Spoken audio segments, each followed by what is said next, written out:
Hello bachcho, let's read this question. So this question says a gas bubble from an explosion under water oscillate with a period proportional to P की power 8, D की power B, E की power C, then P is a static pressure, D is the density and E is the total energy of the explosion. Then find the value of A plus B plus C. A plus B plus C के यहाँ पर आपको value बतानी है, ठीक है। तो इस क्वेश्चन का बच्चों की कॉन्सेप्ट आप क्या लिख सकते हैं? The key concept of this question is dimension लिख लीजिए, डायमेंशन एनालिसिस पर ही बेस्ड क्वेश्चन है, ठीक है। क्या लिख सकते हैं? Dimension analysis.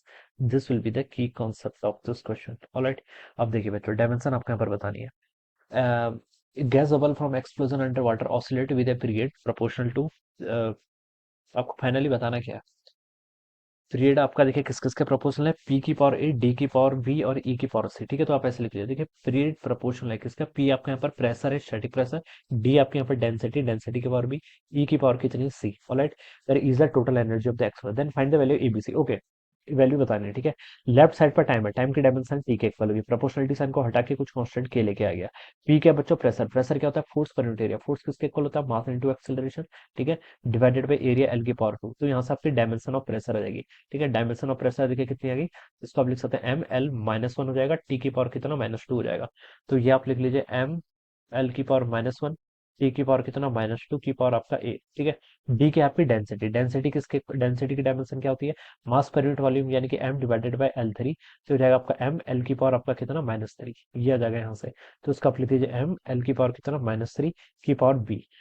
थर्ड थिंग आपकी एनर्जी। एनर्जी की डायमेंशन देखिए क्या होती है? एनर्जी की डायमेंशन देखिए वर्क की डायमेंशन के इक्वल होती है। इधर आप फोर्स इंटू डिस्प्लेसमेंट का लीजिए, मेरे को तो सबसे बेस्ट लगता है एनर्जी का कोई भी फॉर्मूला लिख लीजिए। मास हाफ एम वी स्क्वायर, मुझे याद है।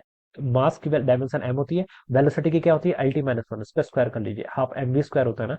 तो ये आ जाएगी, this is the dimension of energy. Alright, तो यहाँ से लिख सकता हूँ मैं M L two T minus two की पावर कितना? सी हो जाएगा। ओके, अब बच्चों देखिए यहाँ पर लेफ्ट साइड पर आपका टाइम है, अगर ये क्वांटिटीज इक्वल है, इसका मतलब दोनों साइड डायमेंशन एक होनी चाहिए, एक होनी चाहिए, सेम होनी चाहिए। तो यहाँ पर से देखिए मास कितना आ रहा है? पहली टर्म से ए, दूसरी टर्म से बी, थर्ड टर्म से सी। तो मास की पावर आपका ए प्लस बी प्लस सी हो जाएगा। Alright, third thing, second thing आपकी लेंथ है।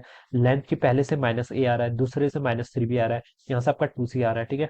तो उसको आप लिखेंगे -a -3b और +2c हो जाएगा। ऑलराइट, अब अगली चीज बची टाइम। टाइम कितना आ रहा है? पहली टर्म से -2 आ रहा है, सेकंड टर्म में है नहीं, थर्ड टर्म से -2c आ रहा है, ये आ रहा है। ऑलराइट, अब इसको देखिए, लेफ्ट साइड में मास है बिल्कुल नहीं है, तो यहाँ से आपका क्या रिलेशन बच गया? A plus B plus C is equal to zero के इक्वल आ गया, ठीक है। ये टर्म यहाँ पर नहीं है ना, तो इसका मतलब इसकी पावर जीरो हो गई। लेंथ भी नहीं है, तो यहाँ से आपको क्या रिलेशन मिल गया? आपका देखिए ए प्लस थ्री भी आपका 2c के इक्वल हो गया, एक रिलेशन ये मिल गया। और यहाँ से देखिए आपका -2 है, -2c 1 के इक्वल आ रहा है, तो यहाँ से आपको पता चल गया ए प्लस सी की वैल्यू आपकी -1/2 के इक्वल हो जाएगी। ऑलराइट, ये टर्म आपने यहाँ पर से ऐसे लिख ली। बच्चों देखिए अब क्या बताना है? ए प्लस सी, देखो तीन इक्वेशन आ गई हैं, अब तीन वेरिएबल्स हैं, बस सॉल्व कर लीजिए। ए प्लस सी -1/2 के इक्वल है, इस इक्वेशन में रख दूंगा। तो बी की वैल्यू यहाँ से कितनी देगी? 1/2 के इक्वल। समझ में आ गया ना? मैंने ए प्लस सी को सीधे -1/2 रख लिया, -1/2 प्लस बी जीरो। तो बी की वैल्यू कितनी? 1/2, ठीक है। बी की वैल्यू आपने क्या कर लिया? यहाँ से 1/2 कैलकुलेट कर ली। तो अब बी की वैल्यू 1/2, ठीक है, इस एक्सप्रेशन में पुट कर दो बी की वैल्यू 1/2, तो कितना आएगा आपका? A plus 3/2 it is equal to 2c, ये आपका 2c के इक्वल आएगा। या फिर ऐसे लिख लीजिए ए माइनस 2c कितना हो जाएगा आपका? चलिए ऐसे ही रहने दीजिए, ठीक है। यहाँ पे ए प्लस, इस इक्वेशन को अब देखिए बच्चों, इस इक्वेशन में और इस इक्वेशन में सॉल्व कर लीजिए। ए प्लस सी आपका -1/2 के इक्वल है, तो ए को यहाँ से मैं क्या लिख सकता हूँ? -1/2 माइनस सी प्लस आपका 3/2 it is equal to 2c, ये 2c के इक्वल हो जाएगा, ठीक है। इसको सॉल्व करेंगे तो -1/2 प्लस 3/2 कितना होता है आपका? 1 के इक्वल होता है। और ये आपका माइनस सी इधर जाएगा तो कितना हो जाएगा? 3c। तो सी की वैल्यू यहाँ से कितनी आएगी बच्चों? 1/3 के इक्वल। सी आपका 1/3 आ गया। अब आपको क्या बताना है? ए बताना है अलग से। ए इसमें देख लीजिए, ए इज इक्वल टू, देखिए यहाँ से कितना हो जाएगा आपका? ए हो जाएगा आपका -1/2 माइनस सी के इक्वल। तो सी की वैल्यू आपकी यहाँ से इतनी है, तो ये आपका -5/6 के इक्वल हो जाएगा, ठीक है। ए कितना हो गया यहाँ से आपका? -5/6 के इक्वल, ठीक है। यहाँ पर मैंने 1/3 पुट कर दिया सी की वैल्यू में, ठीक है। कैलकुलेशन तो आपको करनी आनी चाहिए फटाफट, ठीक है। अब एबीसी तीनों को ऐड करके बताना है, किसकी वैल्यू बतानी है? ए प्लस बी प्लस सी की। ए की वैल्यू बच्चों आपकी -5/6 आ गई है। बी की वैल्यू कितनी आई है? बी की वैल्यू आपकी 1/2 के इक्वल है।